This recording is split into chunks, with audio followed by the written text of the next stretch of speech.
নমস্কার, প্রণমী তোমারে।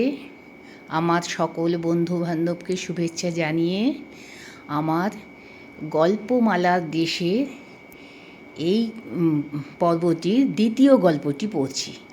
দ্বিতীয় গল্পটি হচ্ছে প্রভাত কুমার মুখোপাধ্যায়ের রচনা বাস্তুসাপ, একটি ছোট গল্প। বাস্তুসাপ প্রভাত কুমার মুখোপাধ্যায়ের লেখাগুলো, ছোট গল্পগুলো আমার খুবই ভালো লাগে। আমি তার থেকেই তোমাদের পড়ে শোনাচ্ছি। বৈঠকখানার ঘড়িতে 4টা বাজিবা মাত্র দিদিমার ঘুম ভাঙিয়া গেল। তিনি বিছানার উপর বসিয়া বলিলেন, দুর্গা, দুর্গা, ও দুর্গা। পাশে বিধবা নাতিনী সুরবালা ঘুমাইতেছে, তাহাকে ডাকিলেন। সুরি, ও সুরি, ওঠ, আজ যে অমাবস্যে। জ্যৈষ্ঠ মাস, সারা রাত্রি খুব গ্রীষ্ম হইয়াছিল। এখন খোলা জানালা দিয়া অল্প অল্প বাতাস আসিতেছে। সুরবালা গভীর নিদ্রায় মগ্ন।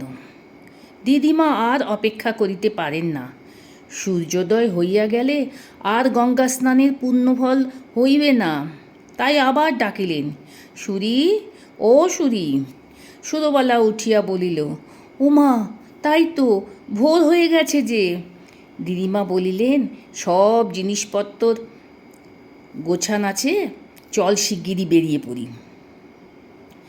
কাপড়, গামছা, নামামলি ইত্যাদি লইয়া দুজনে বাহির হইলেন।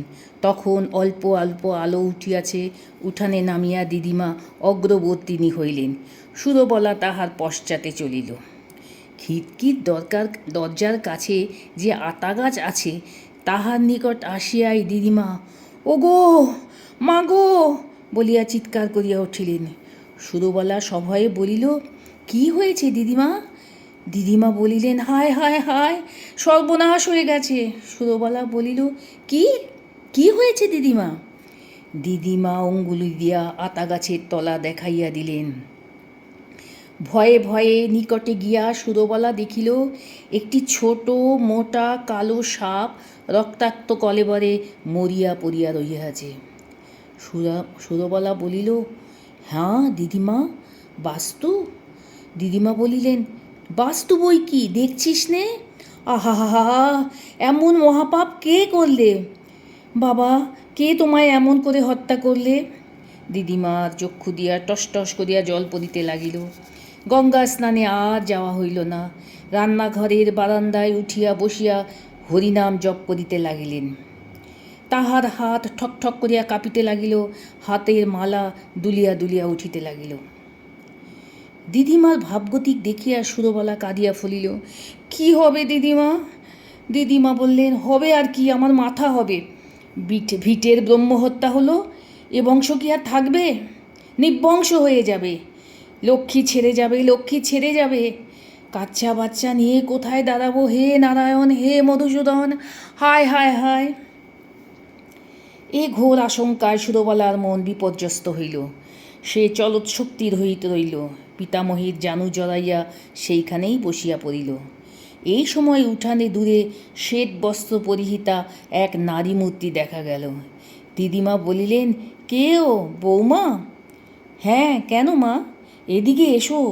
সুরবালার মা তাহার শ্বশ্রু ঠাকুরানীর কণ্ঠস্বর শুনিয়া ভীত হইলেন। কাছে আসিয়া বলিলেন, এখনও গঙ্গা স্নানে যাওনি মা? আর মা, গঙ্গা স্নানে যাব? মা গঙ্গা এখন শিগগির নিলে বুঝতে পারি সর্বনাশ হয়ে গেছে। কি কি হয়েছে মা? দিদিমা সব খুলিয়া বলিলেন। বধূ শুনিয়া কপালে করাঘাত করিয়া রোদন করিতে লাগিল। বলিলেন, বেশ করেছ, দেখেছ বেশ করে দেখেছ, বাস্তু বাবাই বটে। বাস্তু বাবা বই কি, ওই দেখো না, আতা তলায় পড়ে রয়েছে। আজ 3 পুরুষ ধরে অধিষ্ঠান করে রয়েছেন। বাবার কৃপায় কোনো বিপদ আপদ হয়নি। এইবার সংসার ছারখার হয়ে যাবে। ক্রমে বাড়ির সকলে উঠিল। বাড়িতে একটা বিভীষিকার আবির্ভাব হইল। সকলের মুখ শুষ্ক। কর্তা উঠিয়া আসিলেন। তিনি দেখিয়া রাগে ঠকঠক করিয়া কাঁপিতে লাগিলেন। বলিলেন, কে কাজ করেছ বলো, নইলে ঘরের দুয়ারে আগুন লাগিয়ে দেবো। এ কথা শুনিয়া সকলে পরস্পরের মুখ চাওয়াচাই করিতে লাগিল। এমন সময় একজন বলিল, ওই দেখো, আতা গাছের তলায় রক্তমাখা লাঠি পড়ে রয়েছে, ভজুয়ার লাঠি, আর কিছু নয়, ওই ব্যাটারি কাজ। সকলেই বলিল, নিশ্চয়ই ওরই কাজ।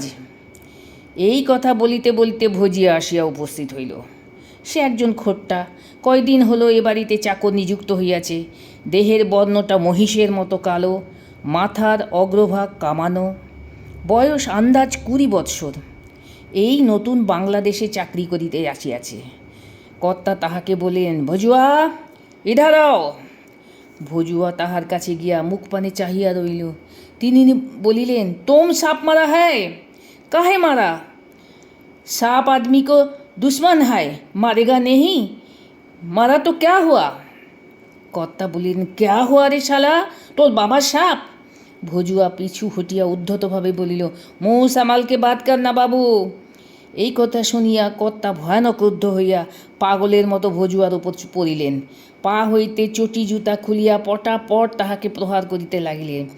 গলা ধরিয়া, নিকাল যাও শালা, নিকাল যাও বলিতে বলিতে দরজার বাহিরে করিয়া দিলেন। ক্রমে বেলা হইল, রৌদ্র উঠিল, প্রতিবেশীরা একে একে আসিয়া সহানুভূতি ও সান্ত্বনা দান করিতে লাগিল। সংবাদ পাইয়া পুরোহিত আসিলেন।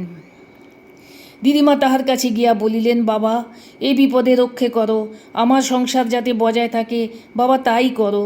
পুরোহিত বলিলেন, ভয় কি মা? কোনো ভয় নেই, তোমরা তো আর করনি, তোমাদের কোনো অপরাধ নেই। তবে ভিটের ব্রহ্ম রক্তপাত হলো, এইটাই বড় দুর্ভাগ্যের বিষয়। একজন প্রতিবেশী বলিলেন, পুরুতমশাই, এখন কি কর্তব্য তাহলে? কর্তব্য এখন প্রথম কর্তব্য সৎকার করা। ব্রাহ্মণোচিত সৎকার করতে হবে।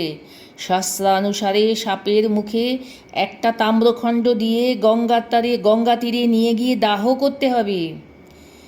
পাড়ার ছেলেরা যেই শুনিল গঙ্গা তীরে লইয়া গিয়া মৃত সর্পকে দাহ করা হইবে, তৎক্ষণাৎ তাহারা স্থির করিল সেদিন তাহারা স্কুলে যাইবে না। সর্পকে বহন করিবার জন্য খাটুলি প্রস্তুত হইল। ভট্টাচার্য মহাশয় বলিলেন, কোনো চিন্তা করো না, সর্পজনিতে কষ্ট পাচ্ছিলেন, মুক্ত হয়ে গেলেন। তোমরা 3 রাত্রি অসৌচ গ্রহণ করো। ভাদ্র মাসে নাগ পঞ্চমীর দিন ব্রাহ্মণকে স্বর্ণদান আর একটা প্রায়শ্চিত্ত করে ফেলো, তাহলেই সর্বপাপ থেকে মুক্ত হবে।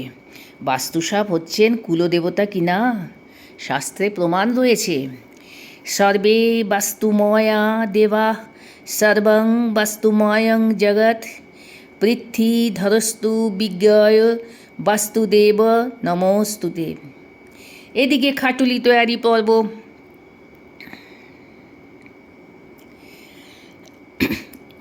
এদিকে খাটুলি তৈয়ারি হইল। সর্পের মুখে তাম্রখণ্ড দিয়া খাটুলি তুলিয়া রাখা হইল, কিন্তু কোনো বয়স্ক লোক তাহা বহন করিতে রাজি হইল না। সকলেই বলিল, সাপকে বিশ্বাস নেই বাবা, মরে আবার বেঁচে ওঠে শুনেছি। ছেলেরা বলিল, কোচ পরোয়া নেই, আমরাই যাব। ক্ষুদ্র খাটুলিখানি 2 দিকে 2 জন ধরিয়া লইয়া চলিল। পরিবারস্থ পুরুষগণ সকলেই পশ্চাৎ পশ্চাৎ চলিলেন। পথে ক্রমশ লোক বৃদ্ধি হইতে লাগিল। যখন শ্মশান ঘাটে পৌঁছিল, তখন এত লোক জমিয়াছে যে গ্রামের জমিদার মরিলেও তত লোক জমিত কিনা সন্দেহ। যথারীতি সবদাহ হইল। চিতাভস্য গঙ্গা জলে ভাসাইয়া দিয়া সকলে গৃহে প্রত্যাবর্তন করিলেন। এই অস্বাভাবিক শোকের মধ্যে সারাদিন কাটিল। সন্ধ্যাবেলায় বড় ঘরের বারান্দায় বসিয়া কর্তা ধূমপান করিতেছেন। দেওয়ালে একটি বাতি জ্বলিতেছে। সদর দরজা খোলা ছিল। আস্তে আস্তে ভজুয়া আসিয়া উঠানে দাঁড়াইল। তাহার হাতে একটা বৃহৎ হাঁড়ি, মুখে ময়দা দিয়া সরা আটা। ক্রমে সে আসিয়া বারান্দার নিম্নে দাঁড়াইল। দিদিমা দূর হইতেই বলিলেন, কে রে, ভজুয়া নাকি? সে প্রথমত চারিদিকে চাহিয়া দেখিল, নিকটে কেহ কোথাও নেই। দেখিয়া বলিল, বাবু, हम तुम्हारा 1 ठो सांप मार डाला, उसका बदला 2 ठो सांप लाया, ये लेओ বলিয়া হাড়িটা দরাম করিয়া কর্তার পায়ে কাছে ফেলিয়া ঊর্ধ্বশ্বাসে ছুটিয়া পালাইল। হাড়ি ভাঙার সঙ্গে সঙ্গে 2টা সাপ বাহির হইয়া আসিল। কর্তা মহাভীত হইয়া ওরে বাপ রে বলিয়া লাফাইয়া পলাইতে গেলেন, কিন্তু সাপ 2টা তাহার পায়ে 2-3 ছোল বসাইয়া দিয়া দ্রুত বেগে অদৃশ্য হইয়া গেল। কর্তার চিৎকারে বাড়িসিদ্ধ লোক আসিয়া জড়ো হইল। আসিয়া দেখিল তিনি মাটিতে পড়িয়া চক্ষু অর্ধমুদ্রিত অবস্থায় কেবল বলিতেছেন, হরে নারায়ণ ব্রহ্ম, হরে নারায়ণ ব্রহ্ম। দিদিমা আকুল হইয়া তাহার মস্তক ক্রোড়ে তুলিয়া লইলেন। মুহূর্তের মধ্যে যে ঘটনা ঘটিয়া গিয়াছে দূর হইতে তিনি তাহার সকলই প্রত্যক্ষ করিয়াছেন। মনে করিলেন বাস্তু হত্যার প্রতিফলন হাতে হাতেই আরম্ভ হইল। সুরবালা ও সুরবালার মা উচ্চস্বরে ক্রন্দন করিতে লাগিলেন। কেহ কেহ বলিলেন পুরোহিত ঠাকুরের সস্তয়নে কোনো ত্রুটি হইয়া থাকিবে, নয়তো বাস্তু বাবা তুষ্ট হইলেন না কেন? উপস্থিত ব্যক্তিগণের মধ্যে যে সর্বাপেক্ষা বলবান ছিল, সকলের কথা অনুসারে সে রোজা ডাকিতে ছুটিল। গ্রামের প্রান্তভাগে একজন বেদিয়া বাস করে। সে চারিপাশের বহু গ্রামের সর্পবৈদ্য। বেদিয়া আসিলে তাহার কথায় প্রকাশ হইল, তাহার নিকট হইতে একটি খোট্টা 5 টাকা দিয়া একজোড়া সাপ কিনিয়াছিল। বেদিয়া বলিল, সেই খোট্টা শালেরই এই কাজ। এমন জানলে কি আমি তাকে সাপ বেচি মশাই? 5 টাকা ছেড়ে 50 টাকা দিলেও নিতাম না। সে বললে, আমি সাপ মেরে ওষুধ তৈরি করব। হায় হায়! নারী টিপিতে টিপিতে তাহার মুখ ক্রমে প্রফুল্ল হইয়া উঠিল। কোনো ভয় নাই, আপনাদের আশীর্বাদে আমার পুণ্যির জোরে তাকে দুটো 20 দাঁত ভাঙা সাপ দিয়েছিলাম দেখছি। বাঁচলাম, নরহত্যার পাপ থেকে মুক্ত হলাম। বিষের কোনো লক্ষণ নেই, শুধু একটু রক্তপাত হয়েছে, আর ভয়ে অবসন্ন হয়ে পড়েছেন, কিন্তু কোনো চিন্তা নেই। দিদিমা বলিয়া উঠলেন, জয় মা দুর্গা। কর্তা বলিলেন, নিশ্চয়ই জানো বিষ ছিল না? বেরিয়া রাগিয়া বলিল, আমি আর জানি নে মশাই, আমি হলাম গিয়ে সাপের রোজা। সে যাত্রা কর্তা রক্ষা পাইলেন, কিন্তু যতদিন বাঁচিয়াছিলেন খোট্টা চাকর আর বাড়ির ত্রিসীমানায় আসিতে পারে নাই।